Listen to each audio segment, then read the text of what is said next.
भोजपुरी के एक कलाकार है चिंटू पांडे। अच्छा। प्रदीप पांडे और चिंटू जिनका नाम है, और आजकल ये काफी चर्चा में है। ठीक है। चर्चा में ये इसलिए है क्योंकि इस फिल्म के प्रमोशन के दौरान कुछ लोगों को इन्होंने इंटरव्यू दिया, और उस इंटरव्यू के दौरान इन्होंने भोजपुरी के पावर स्टार पवन सिंह और ट्रेंडिंग स्टार खेसारी लाल यादव के बारे में कुछ ऐसा बोल दिया जिसकी वजह से कंट्रोवर्सी हो गया और एक नया विवाद चालू हो गया। ये क्या बोला तूने? और इतना ही नहीं, मतलब इतना कुछ बोल दिए कि वो विवाद जो है तूल पकड़ लिया। पवन सिंह के बारे में तो चिंटू ने इतना तक कह दिया कि वो कोई पावर स्टार नहीं है। दीदी वाह दीदी। नहीं नहीं, इसका यही जवाब रहेगा कि जो लोग कहते हैं कि पवन सिंह काहे का पावर स्टार है, घंटा स्टार है, तो दोस्तों हम बता दें कि पवन सिंह इसलिए पावर स्टार हैं क्योंकि भोजपुरी में या बॉलीवुड में या पंजाबी इंडस्ट्री में या पूरा वर्ल्ड में इकलौता ऐसा सिंगर है पवन सिंह जिनका गाना जब ट्रेंड करता है, कोई भी गाना जब ट्रेंड करता है तो एक दिन, दो दिन, चार दिन, पांच दिन, 10 दिन ट्रेंड नहीं करता है। मतलब बोले तो मतलब दो हफ्ता, 14 दिन, 15 दिन, 20 दिन तक जो है इनका गाना जो है ट्रेंड करता है। फिलहाल अभी भी एक गाना जो आया था कजरा मोहब्बत वाला, ये गाना भी पिछले 15-16 दिन से लगातार जो है नंबर 1 पे ट्रेंड कर रहा है। तो इस वजह से जो है ये पावर स्टार कहे जाते हैं। दूसरा कारण कि पवन सिंह को पावर स्टार क्यों कहा जाता है, जो लोग कहते हैं कि पावर स्टार नहीं है, उनके लिए एक और जवाब ये रहेगा कि भोजपुरी इंडस्ट्री मतलब कि लॉकडाउन के बाद जो है एकदम बेजान हो चुका था। मतलब लॉकडाउन के बाद बहुत गिना-चुना ऐसा कोई फ़िल्म आया है, जो कि भोजपुरी इंडस्ट्री में हिट हुआ हो। जैसे कि हर हर गंगे हो गया, सूर्य संघर्ष 2 हो गया, यही कुछ अपवाद था। संघर्ष 2 मतलब कंट्रोवर्सी की वजह से हिट हो गया, तो उसके बाद कोई फ़िल्म हिट नहीं हुआ था। इसी बीच पवन सिंह का एक फ़िल्म आता है सूर्यवंशम, जो कि पूरा बॉक्स ऑफिस को हिला के रख देता है। मतलब सूर्यवंशम जो है अच्छा-अच्छा फ़िल्म को जो है मतलब कि टक्कर दिया है भाई।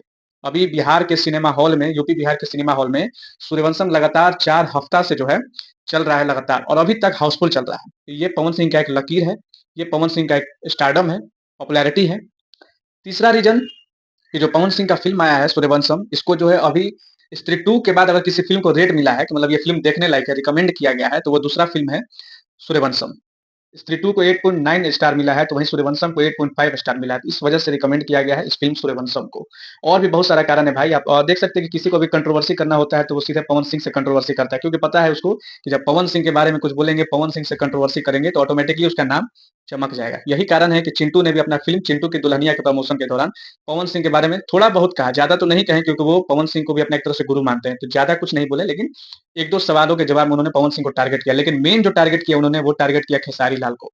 ट्रेंडिंग स्टार को ट्रेंडिंग स्टार को जो है चिंटू पांडे ने टारगेट किया, और बहुत तरह का मतलब ऐसा-ऐसा बात बोला है कि आप लोगों में से बहुत लोगों ने उस इंटरव्यू को देखा होगा, तो आप लोग खुद सोच में रहे होंगे। हमने भी जब वो इंटरव्यू देखा तो हमको लगा कि शायद पहली बार, क्योंकि चिंटू का उतना फ़िल्म चलता नहीं, उतना स्टारडम है नहीं, उतना लाइमलाइट में नहीं आते, तो हमको लगा कि शायद पहली बार चिंटू ने किसी को टारगेट किया है। लेकिन जब हमने यूट्यूब पर देखा तो ये कोई नया बात नहीं है। मतलब चिंटू तकरीबन 4-5 सालों से लगातार खेसारी लाल को टारगेट करते हैं। पवन सिंह को तो नहीं, लेकिन खेसारी लाल को हमेशा टारगेट करते रहते हैं। बहुत तरह का मतलब ऐसा इन लोगों के बीच में 1-2 बार तो इतना हाईएस्ट मतलब कंट्रोवर्सी हो गया था कि मतलब फाइटा-फाइटी वाला भाई नौबत आ गया था, चिंटू और खेसारी लाल यादव के बीच में।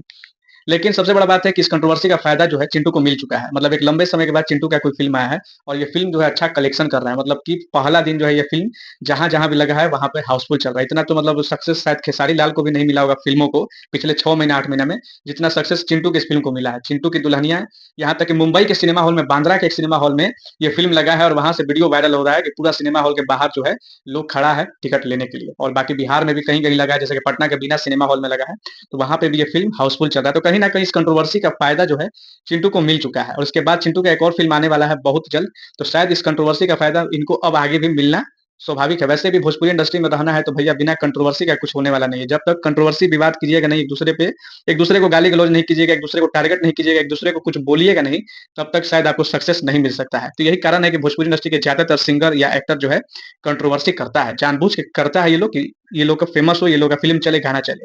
और जो लोग नहीं करता है कंट्रोवर्सी, वो आज लोग बैठा है, गुम है, ये लोग का आता-पता नहीं है। तो ये रीज़न है, तो ये लोग जानबूझ के जो है कंट्रोवर्सी करता है। फैन्स लोगों को ये समझ में नहीं आता। फैन्स को लगता है कि ये लोग लड़ाई कर रहा है, तो ये लोग लड़ाई नहीं कर रहा है।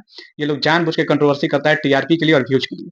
ख़ैर, इस पर आप लोग क्या सोचते हैं, ये बताइए। पवन सिंह के बारे में हम लोग बात कर रहे थे कि Pawan Singh is a brand, और पवन सिंह को टारगेट करके जो है हर कोई आगे बढ़ रहा है। जब खेसारी लाल यादव पवन सिंह को टारगेट करते हुए इतना दूर आ गए हैं, तो फिर प्रदीप पांडे चिंटू क्यों ना करे? और इसीलिए पवन सिंह भी नहीं बोलते हैं, क्योंकि उनको पता है कि जानबूझ के लोग इनको कंट्रोवर्सी में इनको टारगेट करता है खुद को फेमस करने के लिए। तो शायद पवन सिंह का यहाँ पे बड़प्पन हो जाता है कि वो इस पर ज़्यादा कुछ रिएक्ट नहीं करते हैं। खैर, इस पर आप लोग क्या सोचते हैं अपना राय कमेंट में दीजिए, और आप लोगों को चिंटू का ये इंटरव्यू कैसा लगा, चिंटू का ये फ़िल्म कैसा लगा, इस पर भी अपना राय दीजिएगा। और पवन सिंह के जो फैन्स हैं, आप लोगों को ये कंट्रोवर्सी मतलब क्या लगा, कौन सही है? प्रदीप पांडे चिंटू सही है, या क्या आप लोग पावर स्टार को, पवन सिंह को पावर स्टार मानते हैं या नहीं मानते? आप लोग इसको कमेंट में बताइए, और वीडियो को जो है जम के लाइक, कमेंट और शेयर कीजिए।